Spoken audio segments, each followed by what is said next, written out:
Assalamualaikum warahmatullahi wabarakatuh.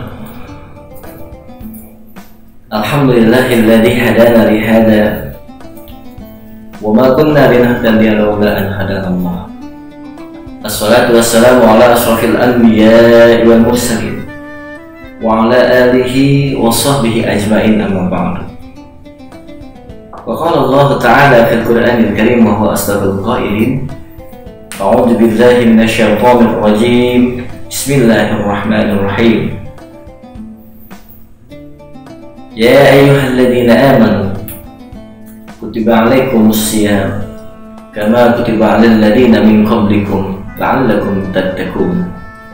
Wa qala aidan qul hal yusibana bima kataballahu lana huwa maulana. Wa qala Nabi sallallahu alaihi wasallam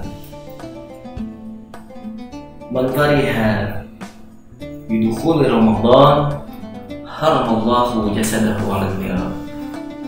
Wa qala aidan man shoma ramadana imanan wa ihtisaban ghufira lahu ma taqaddama min dhanbi. Sadaqallah wa sadaqa rasuluhun nabiyul habibul karim. Wa nahnu ala dzalika minasyahidin wasyakirin walhamdulillahi rabbil alamin. Puji dan syukur kita panjatkan kehadirat Allah Subhanahu wa ta'ala. Pada kesempatan yang mulia ini kita masih diberikan umur yang panjang oleh Allah, sehingga kita bisa berjumpa dengan bulan yang penuh kemuliaan, bulan yang penuh maghfirah, bulan yang penuh rahmat, dan bulan yang penuh ampunan, yaitu bulan suci Ramadan. Alhamdulillah juga kita sampaikan kepada Allah Subhanahu wa ta'ala. Pada kesempatan kali ini juga kita masih diberikan kesehatan, sehingga kita masih dapat melaksanakan salah satu kewajiban kita, yaitu melaksanakan ibadah puasa selama 1 bulan penuh.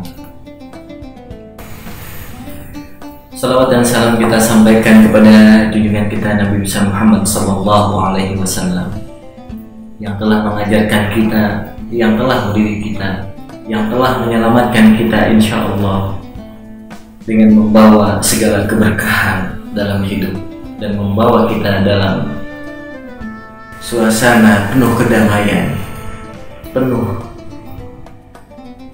ketenangan di dalam menjalankan ibadah. Hadirin shaimin dan shaimat yang dimuliakan oleh Allah Subhanahu wa ta'ala.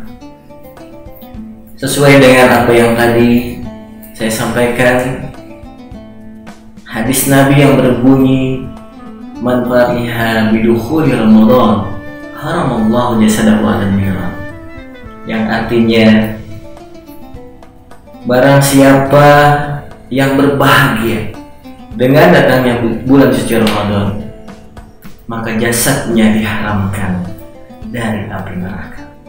Yang perlu kita garis bawahi di sini adalah berbahagia. Berbahagia yang bagaimana?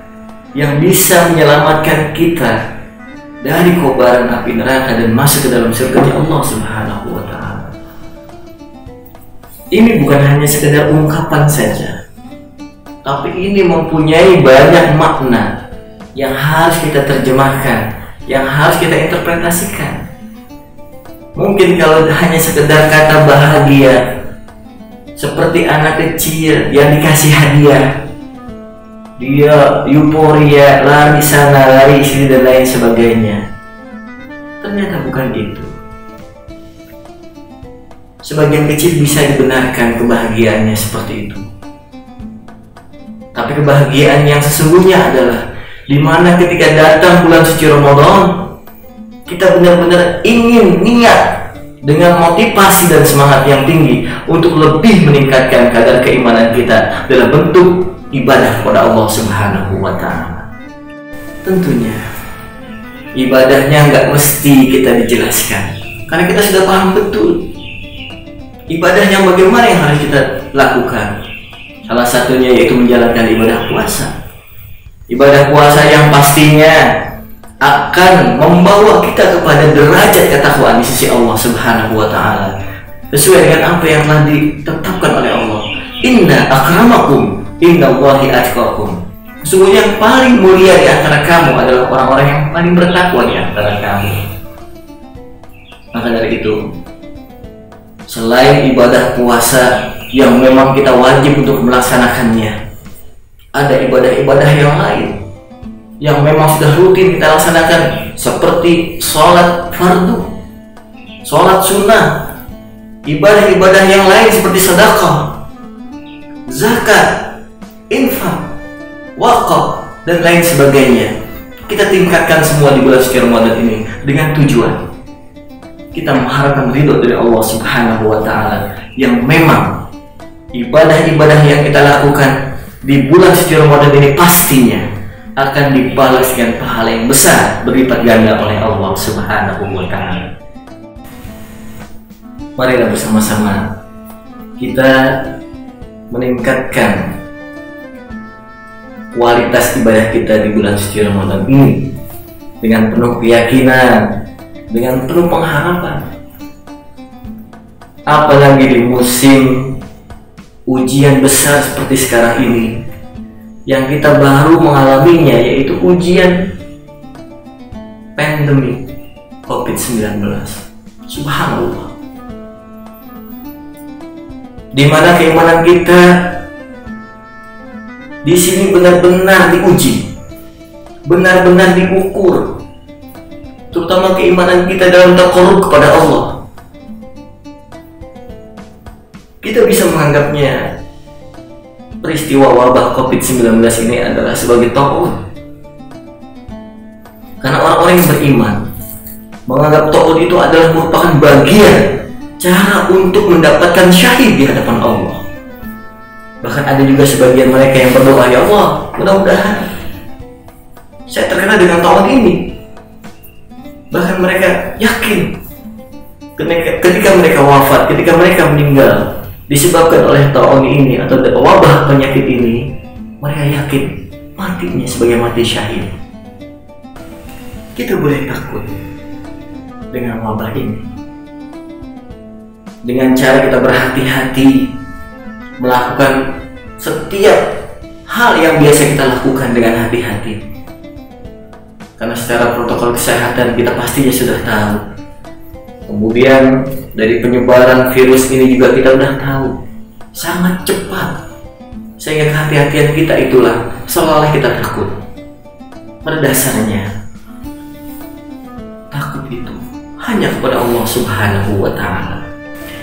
Bahwasannya Nabiullah Muhammad SAW, beliau pernah menyampaikan bahwasannya fase-fase kehidupan yang akan dilalui oleh umat Nabi Muhammad SAW itu menjadi 5 fase. Yang sekarang ini, mudah-mudahan tidak salah, kita sedang masuk pada fase yang keempat. Fase yang pertama yaitu fase di mana Rasulullah SAW mendapatkan risalah yang pertama. Beliau menyebarkan Islam di kota Mekah yang penuh dengan tantangan dan juga ancaman terhadap diri beliau, terhadap pengikut-pengikut beliau, bahkan kematian yang selalu digembar-gemborkan oleh kaum Quraisy untuk membunuh beliau. Itulah perjuangan beliau ketika beliau di Mekah bagian pertama. Masuk kepada bagian yang kedua, yaitu ketika beliau berada di kota Madinah, ketika Allah memerintahkan kepada beliau untuk hijrah ke Madinah. Kejadian semuanya berbalik. Ketika di Madinah beliau disambut, kemudian beliau bisa mendakwah dengan sebaik-baiknya, dan Islam di sana jaya. Itu adalah fase yang pertama.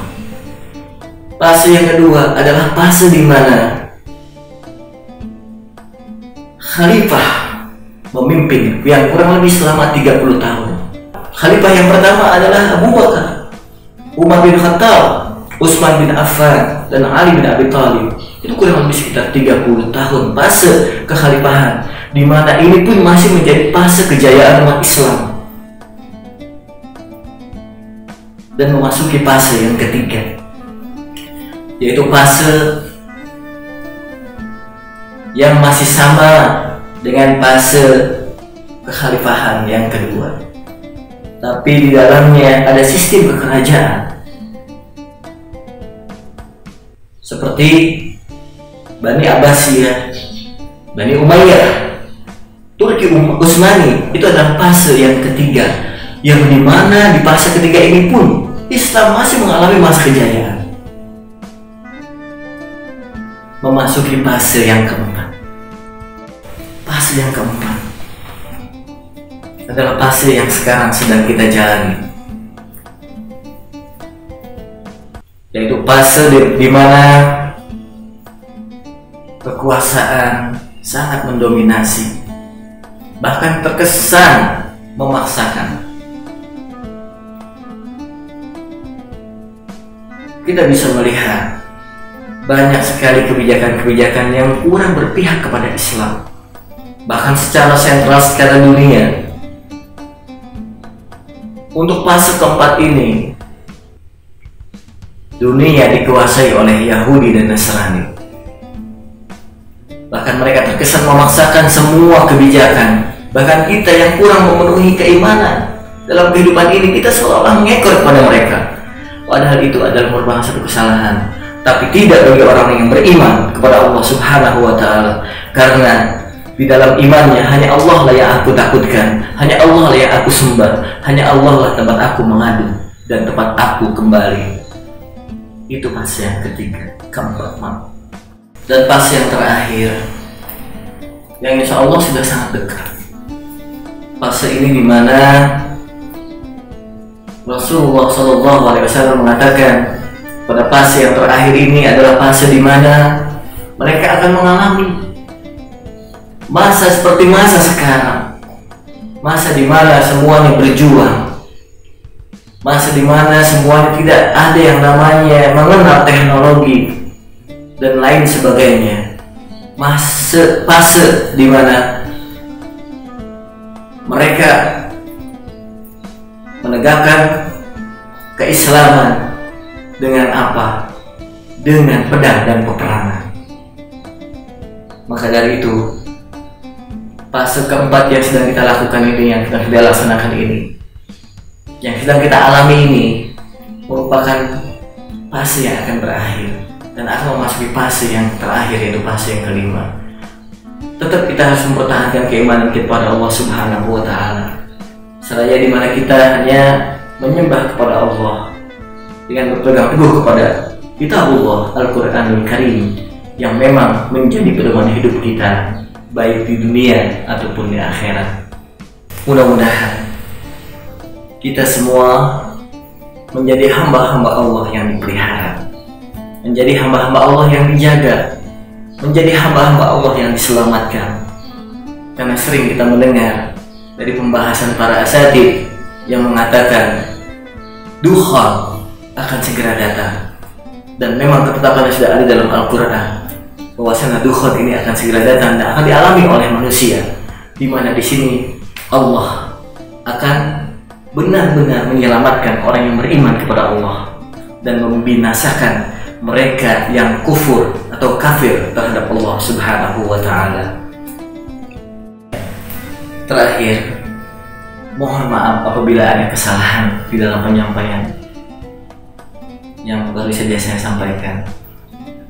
Mudah-mudahan ada manfaatnya untuk dimanfaatkan, dan mohon dimaafkan jika ada kesalahan. Dari saya cukup sekian. Walafu minkum billahi taufiq wal hidayah wa ridha wal inayah. Assalamualaikum warahmatullahi wabarakatuh.